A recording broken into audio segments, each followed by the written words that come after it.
ತನ್ನ ಕೈವಶ ಮಾಡ್ಕೋಬೇಕು. ಈ ನಡುವೆ ಸಿದ್ದರಾಮಯ್ಯನವ್ರ ಹತ್ರ ಕೇಳಿದ್ರು, ಸರ್ ನೀವೇ ಬೀಳಿಸಿದಂತೆ ಗೌರ್ಮೆಂಟನ್ನು, ಯಾಕೆಂದರೆ ಅಶೋಕ್ ಅವರು ಹೇಳ್ತಾ ಇದ್ರಲ್ಲ, ಹಾಗೆ ಹೇಳಿದರು, ಕುಮಾರಸ್ವಾಮಿ ಸರ್ಕಾರದ ಪತನಕ್ಕೆ ನಾನು ಕಾರಣ ಅಲ್ಲ, ಕುಮಾರಸ್ವಾಮಿ ಸರ್ಕಾರ ಬೀಳಿಸಿದ್ದು ಇದೇ ಯಡಿಯೂರಪ್ಪ ಆ್ಯಂಡ್ ಕಂಪನಿ, ಶಾಸಕರಿಗೆ 25 ಕೋಟಿ ನೀಡಿ ಖರೀದಿ ಮಾಡಿದ್ರು ಅಂತ CM ಸಿದ್ದರಾಮಯ್ಯ ಹೇಳಿದ್ದಾರೆ. ಅವರ ಹೇಳಿಕೆಯನ್ನು ಗಮನಿಸಿ. ಈಗ ಯಾರು ಸರ್ಕಾರ ಬೀಳಿಸಿದ್ರು ಅಂತ DK ಶಿವಕುಮಾರ್ಗೂ ಕುಮಾರಸ್ವಾಮಿಗೂ ಜಗಳ ಅಂಟ್ಕೊಂಡದೆ. ಇಲ್ಲಿವರೆಗೆ ನನ್ನಿಂದ ಸಿದ್ದರಾಮಯ್ಯನಿಂದ ಸರ್ಕಾರ ಬಿದ್ದೋಯ್ತು ಅಂತಿದ್ದ ಕುಮಾರಸ್ವಾಮಿ. ಈಗ ನೀವು ನೋಡಿ ಕುಮಾರಸ್ವಾಮಿ ಹೆಂಗ್ ಸುಳ್ಳು ಹೇಳ್ತಾರೆ ಅಂತಂದ್ರೆ, ಸರ್ಕಾರ ಬಿದ್ದೋಯ್ತು, ವೋಟ್ ಆಫ್ ಕಾನ್ಫಿಡೆನ್ಸ್ ತಗೋಬೇಕು, ಆಗ ಭಾಷಣ ಮಾಡಿದ್ದಾರೆ ಇವರು ಕುಮಾರಸ್ವಾಮಿ. ನನ್ನ ಹೆಸರು ಎಲ್ಲರೂ ಹೇಳಿದಾರ? ಮತ್ತೆ ನಾ ಯಾಕೆ ಸರ್ಕಾರ ಬೆಳೆಸ್ಲಿ? ನಿಜವಾಗಿ ಕುಮಾರಸ್ವಾಮಿ ಸರ್ಕಾರ ಬೆಳೆಸಿದವರು ಯಡಿಯೂರಪ್ಪ ಅಂಡ್ ಕಂಪನಿ. ಇದನ್ನ ಅರ್ಥ ಮಾಡ್ಕೋಬೇಕು. ಈಗ ಅವರವರೇ ಬಾಯ್ ಬಾಯ್ ಬಾಯ್ ಬಾಯ್ ಬಾಯ್ ಬಾಯ್ ಜೊತೆ ಸೇರ್ಕೊಂಡಿದ್ದಾರೆ.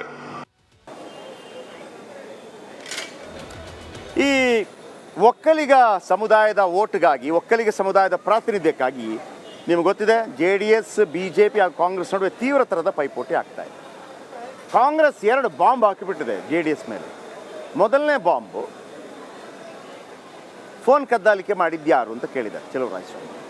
ನೀವು ಇಷ್ಟೆಲ್ಲ ಮಾತಾಡ್ತೀರಿ ಸ್ವಾಮೀಜಿಗಳ ಬಗ್ಗೆ, ಫೋನ್ ಕದ್ದಾಲಿಕೆ ಮಾಡಿದ್ಯಾರು ನಂಬರ್ 1.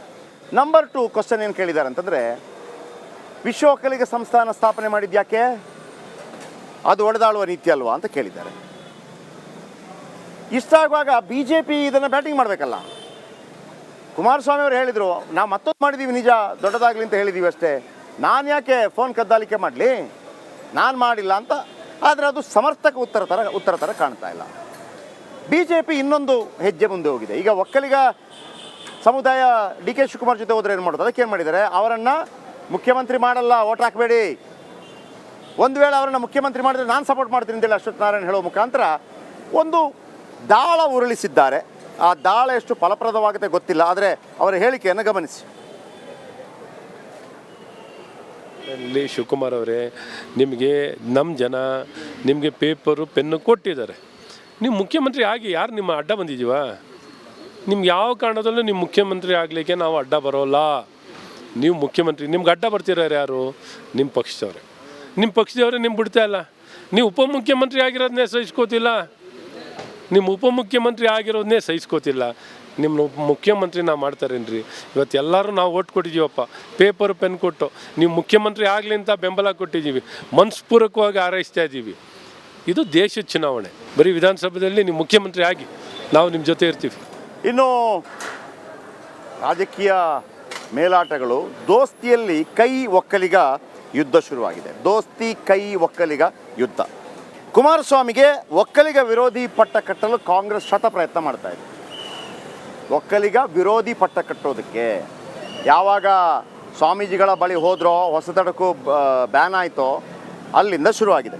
DK ಶಿವಕುಮಾರ್ ಆದಿಯಾಗಿ ಕೈ ನಾಯಕರು ಶತ ಪ್ರಯತ್ನ ಮಾಡ್ತಾ ಇದ್ದಾರೆ. ಹೇಗೆ?